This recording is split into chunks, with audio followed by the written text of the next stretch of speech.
नमस्कार प्यारे साथियों, आपका स्वागत है हमारे यूट्यूब चैनल में। और देखिए साथियों, जैसा कि आपको पता है, हम आपको डीएलएड फोर्थ सेमेस्टर के लिए मैथ करा रहे हैं। और आपके जो डीएलएड के पेपर हैं वो आपके फरवरी के सेकंड वीक में होने वाले हैं, ये आपको पता चल गया होगा। तो आप बहुत अच्छे तरीके से पढ़ाई करिएगा साथियों। बहुत ही ज़्यादा बैक लगती है मैथ में। जो बच्चे थोड़े कमज़ोर होते हैं मैथ में, अच्छे तरीके से कॉन्सेप्ट को नहीं समझ पाते हैं, तो उनकी ज़्यादातर बैक लग जाती है। तो उन्हीं के लिए मैंने यहाँ पे जो पवन का मॉडल है उसके सभी सॉल्यूशंस आपको डिटेल में प्रोवाइड करा रहा हूँ, ताकि आप जा करके अपना मैथ में अच्छा प्रदर्शन कर सको। अगर कोई भी जिसको बिल्कुल भी मैथ नहीं आता है, अगर वो हमारे वीडियोस भी देख ले रहा है और सही से थोड़ा प्रैक्टिस कर ले रहा है, तो वो आसानी से पास हो जाएगा। और जो ऑलरेडी थोड़ा सही है पढ़ने में, वो तो अच्छे खासे नंबर लेकर आएगा। तो चलिए साथ ही वीडियो को स्टार्ट करते हैं। आपको वीडियो अच्छा लगे तो अपने दोस्तों के साथ शेयर कर दीजिएगा। चैनल पर नए हो तो चैनल को सब्सक्राइब कर लीजिएगा। चलिए वीडियो को स्टार्ट करते हैं। तो देखिए साथियों, यहाँ पर आज हम क्वेश्चन यहाँ से स्टार्ट करेंगे। इससे पहले क्वेश्चंस में करा चुका हूँ। तो देखिए, कह रहा है कि एक शंकु की तिर्यक ऊंचाई आपकी 21 सेंटीमीटर है और रेडियस आपकी 8 सेंटीमीटर है। तो शंकु का वक्रपृष्ठ ज्ञात कीजिए। तो आपको शंकु पता होगा किस तरीके से बनता है। जैसे आपने सेंटा की कैप देखी है, ठीक है। जब हम क्रिसमस 25 दिसंबर को मनाते हैं तो सेंटा क्लॉज की जो कैप होती है, यहाँ पे देखिए इस तरीके से कुछ कैप होती है और इस तरीके से शंकु बनता है, ठीक है। अब इसमें देखिए क्या होती है, स्लैंट हाइट हो गई एल, ये जिसे स्लैंट हाइट बोलते हैं, ठीक है। तिर्यक ऊंचाई बोलते हैं। और यहाँ पे रेडियस हो गया ये यहाँ पे, और यहाँ पे ये एच हो गई, ठीक है। तो ये आपकी हो गई।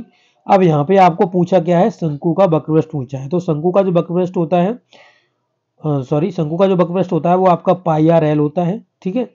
तो पाई आर एल यानी यहाँ पे आप निकाल सकते हैं शंकु का वक्रपृष्ठ।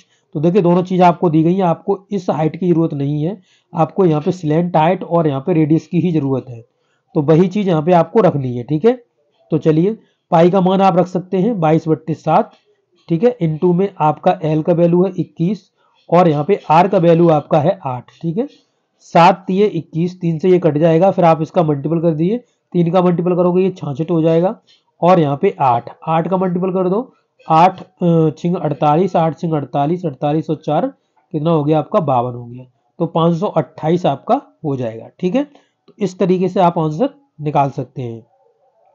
चलिए, अब अगला क्वेश्चन देखते हैं। क्वेश्चन नंबर नेक्स्ट, और क्वेश्चन नंबर नेक्स्ट में देखिए क्या कहा हुआ है। कह रहे हैं यहाँ पे देखिए क्वेश्चन क्वेश्चन में कह रहे हैं कि इसका आपको आंसर निकालना है। तो देखिए साथियों, ये क्वेश्चन देखिए और इस क्वेश्चन में देखिए क्या कहा हुआ है। तो इसमें आपको यहाँ पे निकालना है इसका मान, ठीक। तो देखिए, ये देखिए यहाँ पे क्यूब रूट निकलवा रहा है। जब क्यूब रूट निकलवा रहा है तो यहाँ पर आपको क्या करना है, आपको पता होता है कि 7 × 7 × 7 जो होता है वो हम यहाँ पे लिख सकते हैं 347 को। इंटू में यहाँ पर आप 576 दिख रहा है, इसको आप 24 × 24 लिख सकते हो, क्योंकि 24 का ये वर्ग है, ठीक है। अब यहाँ पे देखो, इसमें 2 का पेयर बनेगा, इसमें 3 का पेयर बनेगा। यहाँ से 7 निकल जाएगा, यहाँ से 24 निकल जाएगा। अब मल्टीपल कर दो इसका, 7 चौके 28, 7 दूनी 14, 14 और 2 16, यानी कि आपका 168 आंसर आ जाएगा, ठीक है। तो ये सभी क्वेश्चंस आपके एग्जाम्स में आए हुए हैं। आप यहाँ पे देख सकते हो सभी मॉडल के क्वेश्चंस हैं और सभी आपके एग्जाम्स में आए हुए हैं। तो आप अच्छे से इनको पढ़ लीजिए साथियों, ताकि वहां पर आपको डिट्टो क्वेश्चन भी ये देखने के लिए मिलेंगे, ठीक है। चलिए देखिए, एक आपको बताया गया ABCD एक चक्री चतुर्भुज है, जिसमें कह रहा है कि यहाँ पे जो कोण ए है वो 55 अंश का है, कोण बी आपका 60 अंश का है। तो सी और डी का आपको वैल्यू बताना है। तो चक्री चतुर्भुज कब बनता है, इस तरीके से एक आपका सर्कल होगा और सर्कल पर इसके जो सभी पॉइंट्स हैं वो आपको देखने के लिए मिलेंगे। जैसे ये रहा, एक ये यहाँ पर, एक इधर कर लो, एक इधर कर लो, ठीक है। इन सबको मिला दो, ठीक है, इस तरीके से मिला लो। तो ये आपका चक्री चतुर्भुज कहलाएगा, ठीक है। तो इसमें आप अगर एंगल मान रहे हो, तो जैसे ए माना आपने एंगल, यहाँ पे बी मान रहे हो, सी और डी, ये आपके हो गए क्या, यहाँ पर आपने जो बिंदु मान लिए।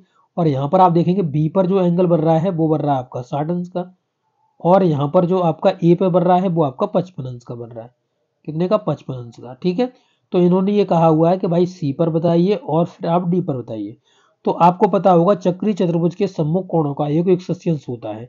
जैसे कोण ए की वैल्यू की बात की जाए, कोण सी की वैल्यू की बात की जाए, तो दोनों मिलाकर के 180 अंश के होने चाहिए। तो यहाँ पर ए का वैल्यू आपको 55 दे दिया गया है, क्या 55 दे दिया गया है, प्लस में आपको सी का वैल्यू पूछा हुआ है, बराबर में 180। अब यहाँ से जब आप कोण सी का वैल्यू निकालेंगे तो आप 180 में से 55 हटा दीजिए, 55 हटा दीजिए, ठीक है। यहाँ से 5 चला गया, 5 बच गया, और यहाँ पे ये रह गया आपका 7, 7 में 5 किया 2 बच गया, और यहाँ पे 125 अंश। तो 125 अंश वैल्यू आपकी आ जाएगी किसकी, कोण सी की वैल्यू आ जाएगी। इसी तरीके से आप समझ सकते हो, इसी तरीके से लिखना है आपको, निकालना है कोण बी की वैल्यू कितनी निकल जाएगी, ये 60 है तो ये 120 का रह जाएगा, ठीक है, 120 का रह जाएगा। पर आपको लिखना है इस तरीके से, फॉर्मेट में लिखना है, ठीक है। तो आप इसको लिख सकते हैं, आसानी से कर सकते हैं, लिखेंगे तभी आंसर मिलेगा, डायरेक्ट लगा के आएंगे तो आंसर आपको नंबर्स नहीं देगा, ठीक है। ये चीज़ याद रख लीजिएगा। आगे देखिए क्या कह रहा है, यहाँ पे क्वेश्चन देख सकते हैं आप। इस क्वेश्चन में कहा हुआ है कि एक लंबवृत्तीय बेलन का आधार आपका 100 सेंटीमीटर स्क्वायर है, तो यदि बेलन का ऊंचाई 10 सेंटीमीटर की है तो बेलन का आयतन ज्ञात कीजिए। तो आपको पता होगा आधार का जो क्षेत्रफल होता है, जो बेलन आप बनाएंगे इस तरीके से, ये आपने बेलन बनाया, ठीक है, ये आपने बेलन बनाया, ये बेलन बन गया आपका। तो यहाँ पे जो आधार का क्षेत्रफल है वो कितना दिया हुआ है आपका 100, तो आधार का क्षेत्रफल क्या, pi r square, pi r square हो गया, तो ये 100 सेंटीमीटर स्क्वायर दिया हुआ है। तो इसी तरीके से आप समझ सकते हैं, जब इसका आयतन निकालते हैं, लंबवृत्तीय बेलन का आयतन जो होता है वो कितना होता है साथियों, pi r square h, pi r square h होता है। तो यहाँ पे पाई आर स्क्वायर की वैल्यू तुम्हें दी गई है, तो पाई आर स्क्वायर की वैल्यू 100 दी गई है, और यहाँ पर एच की भी आपको वैल्यू दी गई है 10, तो 10 रख दोगे यहाँ पे, तो ये पूरा हो जाएगा 1000 सेंटीमीटर। अब ये क्यूब हो जाएगा क्योंकि ये घन है, यानी सॉरी ये आयतन है, तो ये आपका पूरा क्या हो जाएगा, ये आपका सेंटीमीटर क्यूब में आपको रखना होगा, ठीक है। तो इस तरीके से आप इस क्वेश्चन को कर सकते हो। चलिए अब क्वेश्चन नेक्स्ट देखिए, क्वेश्चन नेक्स्ट में क्या कह रहा है, इसमें समीकरण दिया गया है, कह रहा है इसको हल करिएगा, तो x की वैल्यू आपको निकालनी है। तो यहाँ पे आपको 10 दिख रहा होगा, 10 के फैक्टर करने हैं, 2 5 कर देंगे, 5 से इसे काट देंगे तो ये कट जाएगा, ठीक। अब यहाँ पे देखिए एक्स स्क्वायर प्लस, अब देखिए प्लस के होने चाहिए 7, तो आप यहाँ पे 2 प्लस 5 बराबर में 7 कर लोगे, और मल्टीप्लाई करके 10 होना चाहिए प्लस का, तो मल्टीप्लाई करके 10 होना चाहिए, तो 2 और 5 का मल्टीप्लाई करोगे तो आपका 10 ही निकलेगा, ठीक है। तो यहाँ पे आप देख सकते हो एक्स स्क्वायर, ठीक। अब यहाँ पे लिख देंगे हम कितना, यहाँ पे हम लिख सकते हैं कितना, 5x प्लस में 2x प्लस में 10 बराबर में 0, ठीक है। अब इसमें से कॉमन ले लो, इसमें से कॉमन ले लो, तो इसमें से जब कॉमन लोगे तो क्या बन जाएगा, x कॉमन मिल गया तो x प्लस 5 हो जाएगा, और यहाँ से आप 2 कॉमन ले लोगे तो ये x प्लस 5 हो जाएगा, बराबर में आपका 0। अब इन दोनों में से x प्लस 5 दोनों से कॉमन ले लो, x प्लस 5 कॉमन निकल आया, और ये दूसरे कोष्टक में x प्लस 2 रह जाएगा, ठीक है, बराबर में 0। तो यहाँ से x की जब वैल्यू निकालोगे तो ये उधर जाके माइनस की हो जाएगी, माइनस का 2 आ जाएगा और माइनस का 5 आ जाएगा, ये x की वैल्यू आ जाएगी दोनों, ठीक है। तो आप इसको कर सकते हो, आसानी से हो जाएगा, इसमें कुछ है नहीं। चलिए क्वेश्चन नंबर नेक्स्ट देखिए, क्वेश्चन नंबर नेक्स्ट में देखिए यहाँ पे क्या कहा हुआ है, देखिए ये आपका पूरा क्वेश्चन है, यहाँ पे देख लीजिए, ये आपका क्वेश्चन है। कह रहे हैं कि आपको एक्स क्यू माइनस का 1 एक्स क्यू का मान ज्ञात कीजिए जब आपको वैल्यू दी गई हो इसकी, यानी आपको वैल्यू दी गई हो x माइनस 1 एक्स बराबर में 3/2, ये आपको वैल्यू दी गई हो, तो आपको x square x cube minus का 1 एक्स क्यूब का वैल्यू आपको चाहिए, ठीक है, ये वैल्यू आपको चाहिए। तो अब क्या कर देंगे, इन दोनों का क्यूब कर दो साइड में, तभी तो निकलेगा, इसका भी क्यूब कर दो और इसका भी क्यूब कर दो, तभी ये आप इसको निकाल सकते हो। तो क्यूब करेंगे तो ए क्यू, आपने फॉर्मूला पढ़ा होगा, माइनस का बी क्यू, तो 1/x का क्यूब, माइनस 3ab, 3 इंटू में ए की वैल्यू x इंटू में 1 इसकी वैल्यू हो जाएगी b की, और कोष्टक में x माइनस 1/x, ठीक है, बराबर में 3 ये था आपका 2, तो 3/2 था, तो यहाँ पे 9 या 27 हो गया, ठीक है, 3 3 9 9 27, और 2 का हो जाएगा आपका 8, ठीक है। अब यहाँ पे आप देख सकते हो, तो ये बन जाएगा एक्स क्यूब माइनस का 1/x क्यूब, ठीक है, माइनस यहाँ से x कट जाएगा, केवल बचेगा 3, और यहाँ पे x माइनस 1/x का वैल्यू आपको पता है कि यहाँ पे दिया हुआ है 3/2, तो 3/2 लिख देंगे इसे, बराबर में 27/8, 27/8 हो गया, ठीक। अब ये जो चीज इधर माइनस का चल रहा है उधर जाके प्लस का बन जाएगा, तो यानी 3 3 का 9, 9/2, तो कितना 9/2 उधर जाके प्लस का हो जाएगा, तो कर लेंगे। तो देखिए यहाँ पे एक्स क्यूब माइनस का 1/x क्यूब बराबर में आपका कितना हो गया था 27/8 और प्लस का यहाँ पे 9/2। ठीक है, अब इनका हमको एलसीएम लेके सॉल्व कर देना है। ये 8 एलसीएम ले लिया इसमें, तो ये 27 ही रहेगा, प्लस में 2 चौके 8, 4 का गुणा हो जाएगा, 9 चौके 36, तो यहाँ पे बन जाएगा 27 और आपका 36 को जोड़ना है आपको 20, ये 50 हो गया, 50 और 13 53 हो, 50 और 13 63 हो गया, 63/8। तो इसकी वैल्यू आ जाएगी आपकी x³ माइनस का 1/x³ बराबर में 63/8। ठीक है, तो ये आपका आंसर हो जाएगा 63/8। ठीक है साथियों, तो इस तरीके से आप इसको कर सकते हो, इसमें कोई भी दिक्कत आपको नहीं होने वाली है। ठीक है, तो या चाहो तो आप भाग दे के देख लो, बस ना इतना ही छोड़ दो, कोई दिक्कत नहीं। चलिए अगला क्वेश्चन देखिए। अगले क्वेश्चन में देखिए क्या कह रहा है, तो ये रहा आपका अगला क्वेश्चन। ठीक है, चलिए, तो कह रहा है कि यहाँ पर पृथ्वी से चंद्रमा की जो दूरी है वो लगभग में आपकी 3,84,000 किलोमीटर है। ठीक है, पृथ्वी के चारों ओर इसका एक पथ वृत्ताकार है हो तो चंद्रमा के पथ की परिधि क्या होगी। तो यहाँ पे ये कह रहा है कि पृथ्वी से जो चंद्रमा की दूरी है वो कितनी है आपकी, तो पृथ्वी से चंद्रमा की दूरी देख रहे हैं वो आपकी है 3,84,000। ठीक है, अब यहाँ पे जो परिधि पूछी गई है, तो अब यहाँ पे 3,84,000 है दूरी, तो यहाँ पे देखेंगे पृथ्वी से चंद्रमा की दूरी लगभग 3,84,000 है। पृथ्वी के चारों ओर इसका, यानी पृथ्वी के चारों ओर एक मतलब परिक्रमा कर रहा है कौन, एक वृत्ताकार पथ में चंद्रमा परिक्रमा कर रहा है। तो चंद्रमा की पृथ्वी वो बताइए, आपको परिधि बतानी है। तो देखिए, जैसे ये तो है पृथ्वी, ये अर्थ है आपकी, ठीक है, ये अर्थ है, और इसके राउंड राउंड शेप में इस तरीके से वृत्ताकार पथ में यहाँ पर जो चंद्रमा है वो इसकी लगा रहा है क्या, परिक्रमा। जैसे मून है ये, इधर भी देखेंगे तो इधर भी मून है, इधर देखेंगे तो इधर भी मून, इधर से भी जा रहा है, इधर से भी मून जा रहा है। ठीक है, और इनके बीच की अगर दूरी जो बताई गई है कि यहाँ से कहा गया है चंद्रमा पृथ्वी से अर्थ से मून तक की जो बीच की दूरी है वो आपकी 3,84,000 है। तो यहाँ पर आप अगर सही से देखें तो ये जो दूरी आपको दिख रही है ये एक वृत्त बन गया, और वृत्त बन गया तो ये एक रेडियस है। तो रेडियस के रूप में कौन काम करने वाला है साथियों, तो रेडियस के रूप में 3,84,000 काम करने वाला है। ठीक है, और इसकी परिधि बतानी है, तो यानी सर्कल की परिधि आपसे पूछी गई है। परिधि क्या होती है साथियों, तो परिधि जो होती है वो आपकी होती है 2πr। ठीक है, तो ये आपकी वृत्त की जो आपकी चंद्रमा है, चंद्रमा जो लगा रही है राउंड राउंड शेप में, तो पूरा परिधि कवर कर रही है, तो इसकी आपको परिधि बतानी है। ठीक है, तो चलिए अब परिधि कैसे पता चलेगी, तो इसका सीधा हम यहाँ पे आर का वैल्यू रख देंगे यहाँ पे 2π, और इनटू में आपका आर का वैल्यू है 3,84,000।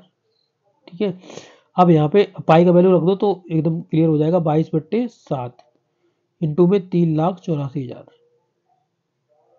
या रख दो, या जैसे कट जाएगा ना, कटेगा नहीं तो आप छोड़ दो, इसको रखो मत।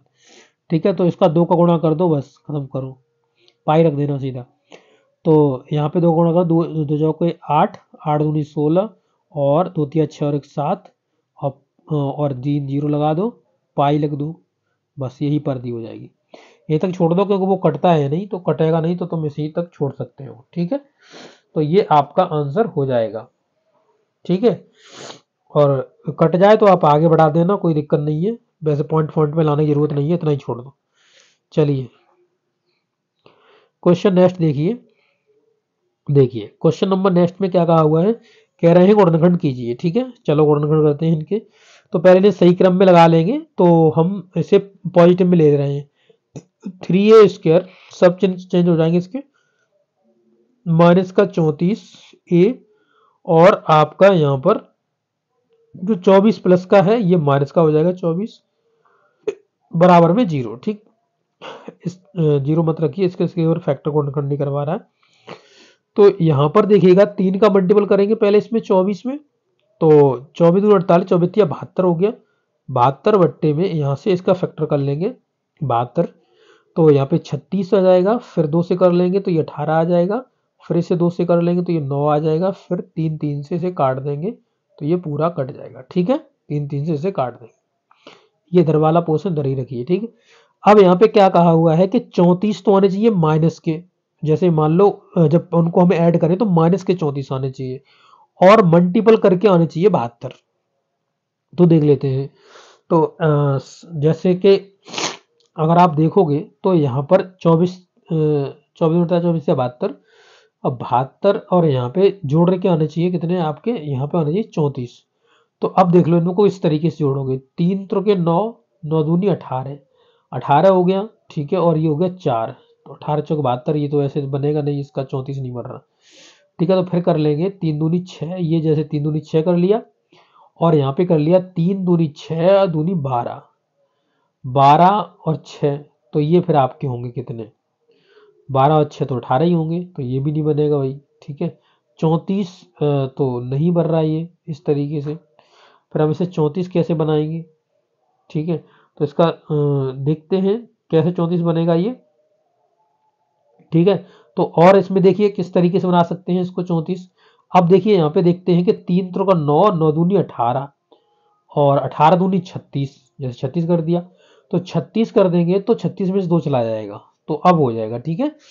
तो चलिए 36 माइनस का लेना है आपको, तो 3a² माइनस का 36a, ठीक है, माइनस का 36a, और ये हो जाएगा आपका कितना, प्लस का आपको लेना है 2a और माइनस का 24। अब करिए इसको इसको इसको कॉमन ले लीजिए इसमें से, तो इसमें से a और ये 3a कॉमन ले सकते हैं इसमें, तो a माइनस और 3 का करेंगे, 3 एकम 3, 3 दूनी 6 और a, सॉरी a कहाँ से आ गया, ये तो ले लिया कॉमन हमने, ठीक है, प्लस यहाँ पे आप ले लीजिए 2 कॉमन, तो ये हो जाएगा a माइनस का 12, ठीक है। अब a माइनस का 12 दोनों में से कॉमन ले लो, तो a माइनस के 12 और दूसरे क्वेश्चन में हो जाएगा आपका 3a प्लस के 2, तो ये आपके फैक्टर हो जाएंगे, ठीक है।